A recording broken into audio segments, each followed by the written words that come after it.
Hello, welcome. My name is Jacob Burlingame of freedomforlifeproject.com. I almost was talked out of making a video today. I had kind of intended on not doing one today and just doing that Techno Logos video over the weekend. But I was inspired. The universe was telling me I should do it, in despite of all the other things going on.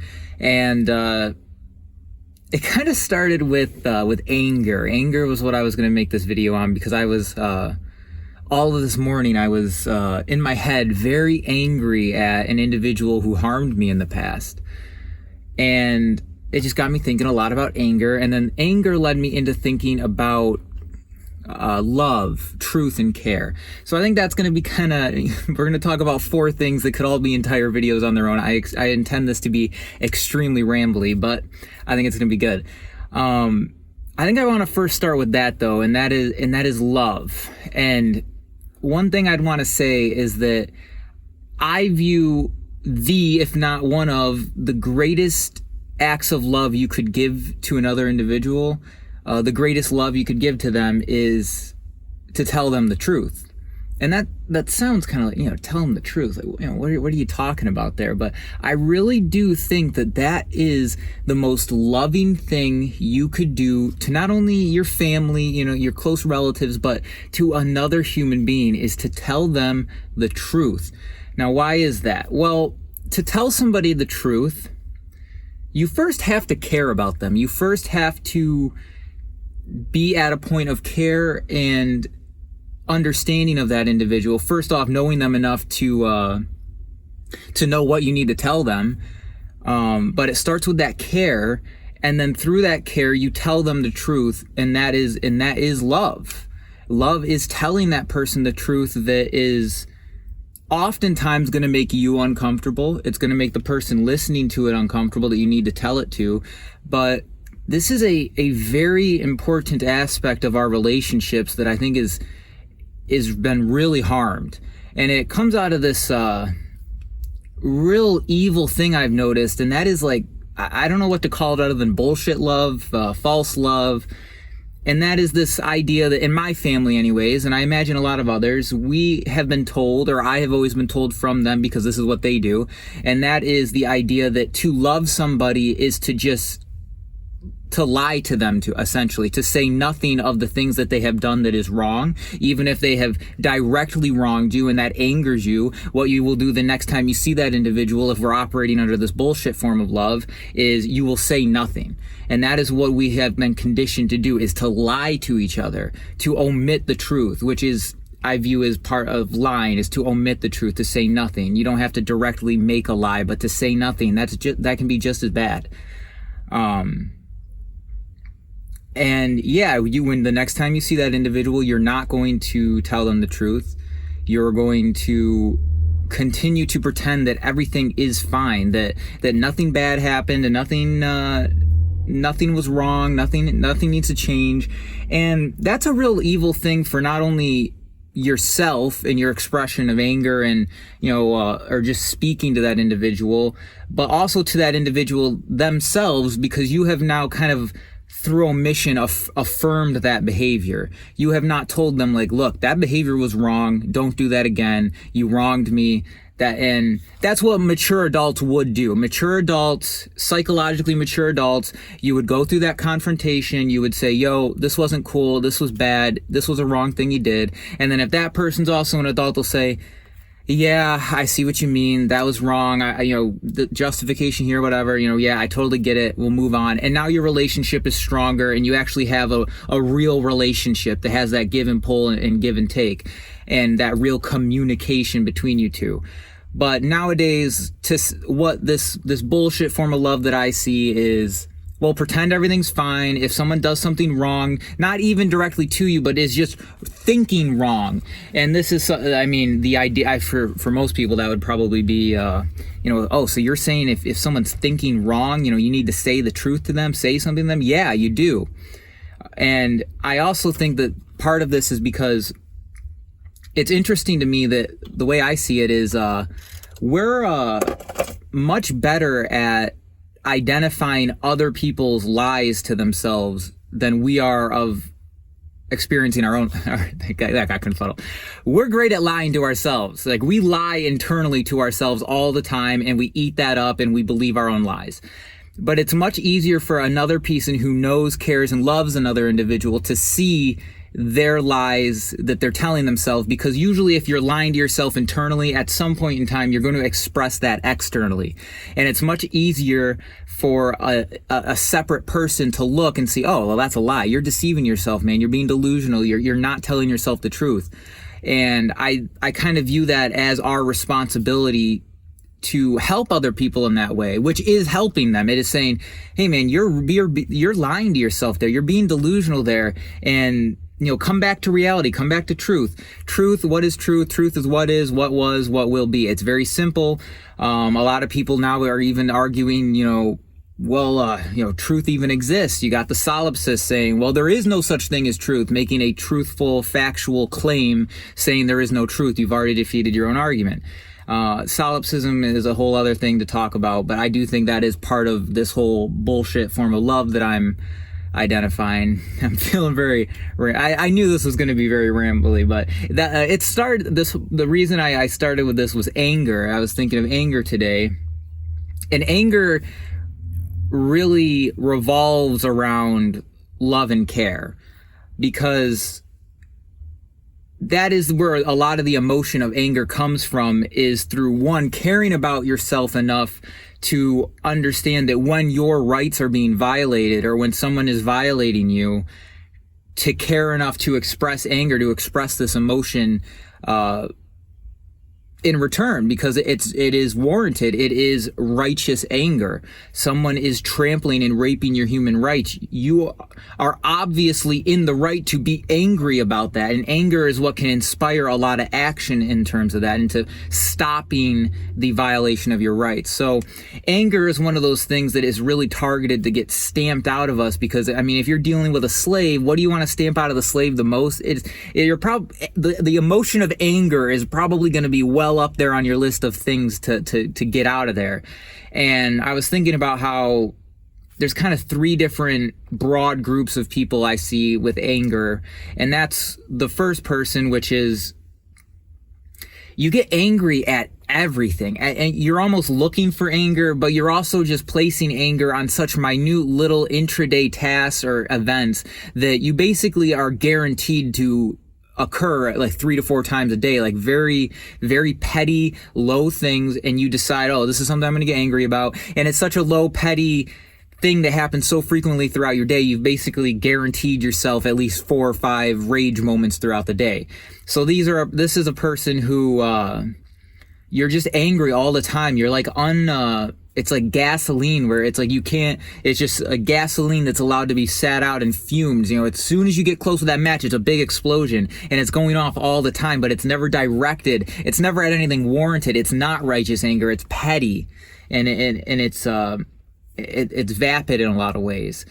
And the interesting thing with these kind of people is that when you do talk about things that they should be angry about, such as our enslavement system, government, and the economic chains of slavery that are tied to you, the bodily enslavement of your mind, body, and spirit, they are all of a sudden very prone to not get angry. And I wonder if that's because they're kind of expelling that into all of these petty things without ever directing it to something that is warranted to be angry about. And then they'll look at you and say, well, why are you so fucking angry about this? It's a very weird thing. But then the next person is a person who is never angry. It's almost like they just cannot express the emotion of anger. They never feel it. They're completely severed from the emotions, from the body. You kind of get this a lot in like the new age meditation type stuff, where it's like the body doesn't matter, it's all mind and spirit. We've been given this flesh suit experience for no reason. It doesn't matter. It doesn't matter if you're enslaved. Never be angry about anything. Live and let live, brother. Like, anger is never warranted. It's never warranted to be angry. And this is a lot of people that take spiritual teachings into weird corridors. They kind of go down that thought process of anger is never warranted. when it absolutely is. So that is the kind of that second person that there I view as probably the ultimate type of slave, because they're never going to be angry about everything. They're never going to care enough to act, because again, anger is caring enough about yourself and the rights of others to, when you see something wrong happen and you see something being violated, human rights being violated, that anger inspires action out of you. Which is why it needs to be stamped out. And then the third person, at first I was kind of just thinking of those first two categories I gave you, but I do think there is a kind of a third person, and this was where I'd probably say I was. And this is the person that they do feel anger, but most of the time they don't let it flow, they don't manage it, they feel the anger and then pack it down. You know, I'm going to store that away for later. I'm going to pack it down. I'm not going to feel that right now. You know, I'm going to just keep going. I'm going to keep letting this thing happen. I'm going to get angry and angrier and angrier, but I'm not going to actually express that. I'm not going to tell somebody no. I'm not going to say that magic word of no, or stop, or you know, change a behavior in yourself or in another individual. You're going to keep packing that down and getting angrier and angrier and angrier. And then what happens is you explode, like kind of like the first person, but honestly probably even more severe than the first person. And this usually results in harm of people around you. And this is bad because, again, it's not a directed anger, so it's typically an explosion of violent action that is usually not even being used against the people that were actually causing you the anger. It's just whoever was unfortunate enough to be around you at that time of your explosion. So those are kind of the three people I view. The people who just are completely unregulated, angry at everything all the time, anger. The people who almost cannot even physically feel, they are completely severed from the emotions. They do not feel anger at all. And then the people who pack anger down, pack it into a little box, and then one day that box springs open, and whoever's unfortunate enough to be around you is going to suffer because of it. And this is unfortunate because I think a lot of this is a result of most people at some level of their being do understand that there is wrongness in the world, there is evil in the world, bad things are happening, there's just something is not right about this existence. I do believe everybody at some level of their being picks up on that, and that is why they oftentimes misplace their, they have this general negative attitude of anger and then misplace it into all of these unwarranted places without ever actually following that intuition, that heart, that gut that's kind of guiding them and saying, hey, you don't even have to logically think about this yet, but just, hey, something's not right here. And then what you can do is open up and follow that intuition, start researching things, and then all of a sudden you're like, okay, well, now not only was my intuition telling me, but I am being confirmed through my logical thought process. But again, people are completely severed of that body and the emotion and all those other brains you got going on in your body. They're very powerful, and we ignore them.